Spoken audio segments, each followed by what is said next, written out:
Video को like करें, channel को सब्सक्राइब करें और बेल आइकन दबाना ना भूलें।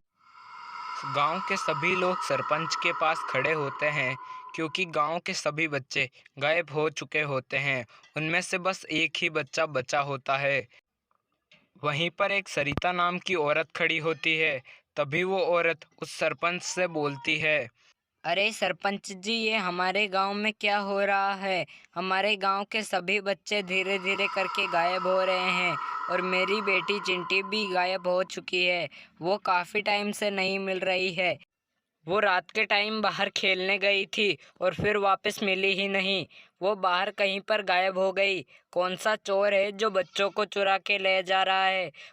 और हमारे गांव से लगातार बच्चे गायब होते जा रहे हैं। अरे मुझे भी तुम लोगों का दर्द महसूस होता है। मेरा भी तो पोता गायब हुआ है। मुझे भी कुछ ना कुछ करना होगा, वरना गांव के सभी बच्चे गायब हो जाएंगे और वो चोर हमें कभी नहीं मिलेगा। अगर हम उसे ढूंढना चाहते हैं तो उसे किसी जाल में फंसाना होगा। अरे सरपंच जी, अब देख ही लीजिए, हमारे गांव में सिर्फ एक ही बच्चा बचा है। उसका नाम भी शिवा है और उसकी माँ उसे काफ़ी ध्यान से पालती है।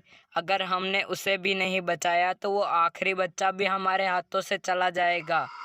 अरे तुमने ये बात सही कही। अगर वो आखिरी बच्चा बचा है तो उसकी माँ को जाकर कह दो कि उस पर ध्यान रखे और पता करे कि कौन उठाकर ले जाता है गांव के सभी बच्चों को। उसकी माँ को जल्दी से जल्दी जाकर तुम में से कोई कह देना कि उसका पूरे दिन ध्यान रखे और खासकर रात के टाइम ध्यान रखे, क्योंकि सबसे ज़्यादा बच्चे गायब रात में ही हो रहे हैं। अरे सरपंच जी, आप चिंता मत लीजिए। मेरी पत्नी सरिता जाकर कह देगी शिवा की माँ को कि उसका ध्यान रखे कि रात के टाइम कोई आकर उसे उठाकर तो नहीं ले जाता। फिर उसकी पत्नी सरिता शिवा की माँ के पास पहुँच जाती है और बोलती है, अरे बहन, आज हम सरपंच जी के पास जाकर आए थे और उनसे हमने शिकायत की थी कि यहाँ पर बच्चे गायब हो रहे हैं। और उन्होंने कहा था कि जिसके पास आखिरी बच्चा बचा हो वो उससे कह देना कि उसका पूरे तरीके से ध्यान रखे कि उसे कोई उठाकर तो नहीं ले जा रहा। अरे बहन, अगर तुम कह रही हो तो ठीक है, मैं उसका पूरा ध्यान रखूंगी। शिवा को मेरे होते हुए कुछ भी नहीं होने दूंगी और अगर ऐसी ही कोई घटना होती है तो तुम्हें बता दूंगी। तभी रात हो जाती है और बच्चों को चुराने के लिए कोई डाकू या लुटेरा नहीं बल्कि एक चुड़ैल आती है, जो कि बहुत ही खतरनाक होती है। वो चुड़ैल ही सभी बच्चों को उठाकर ले जाती थी और वो चुड़ैल बोलती है, अरे आज भी कोई मिल जाए तो बहुत ही अच्छा होगा। हाँ, लेकिन अगली बार से मुझे किसी आदमी को ले जाना होगा, क्योंकि यहाँ पर कोई भी बच्चा अब नहीं बचा है। सिर्फ शिवा ही यहाँ पर बचा है, जो कि इस गांव का आखिरी बच्चा है। और आज मैं उसे भी उठाकर ले जाऊंगी और फिर रोज आकर एक ना एक आदमी को उठाकर वहाँ पर ले जाकर खा जाऊंगी। फिर वो चुड़ैल शिवा नाम के लड़के को उड़ाकर ले जा रही होती है। तभी उसकी माँ उसे देख लेती है और वो चुड़ैल को देखकर बहुत ही हैरान होती है और फिर शिवा की माँ वहाँ पर रोने लगती है और शिवा की माँ अगले दिन सरपंच के घर पहुँच जाती है और वो उन्हें बात बताने लगती है। अरे सरपंच जी, हम जिसे सोच रहे थे बच्चा चोर, वो कोई आदमी या डाकू नहीं है, बल्कि वो तो एक चुड़ैल है।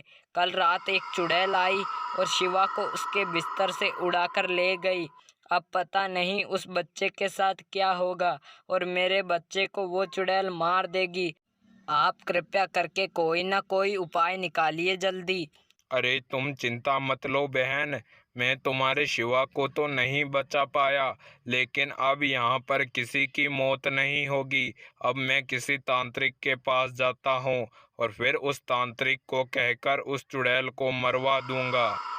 ऐसा बोलने के बाद सरपंच जी एक तांत्रिक के पास पहुँच जाते हैं और फिर उस तांत्रिक से कहते हैं, अरे तांत्रिक जी, हमारे गांव में अनर्थ हो रहा है। हमारे गांव के बच्चों को एक चुड़ैल उड़ाकर ले जा रही है और फिर जंगल में जाकर खा रही है। आप कृपया करके मंत्र तंत्र पढ़ के उसे यहीं पर बुलाकर मार दो, ताकि वो फिर से किसी गांव में जाकर उसके बच्चे ना मार सके। अरे आप चिंता मत लीजिए सरपंच जी, मैं अभी उस चुड़ैल को यहाँ पर मंत्र तंत्र के जाप से बुलाता हूँ और उस चुड़ैल को यहीं पर मार देता हूँ। आज मैं उसकी गर्दन को उड़ा दूंगा। फिर तांत्रिक उस चुड़ैल को वहां पर बुलाता है और बोलता है, अरे ए चुड़ैल, तूने गांव के बच्चों को खाकर सही नहीं किया। इन सरपंच जी ने मुझे आकर तुम्हारे बारे में शिकायत की है। अरे मुझे इनसे कोई मतलब नहीं, मैं तो बस अपना पेट भरती हूँ और ऐसे ही भरती रहूंगी। तभी तांत्रिक चुड़ैल पर वार करता है और उसके सर को धड़ से अलग कर देता है और उसका अंत कर देता है।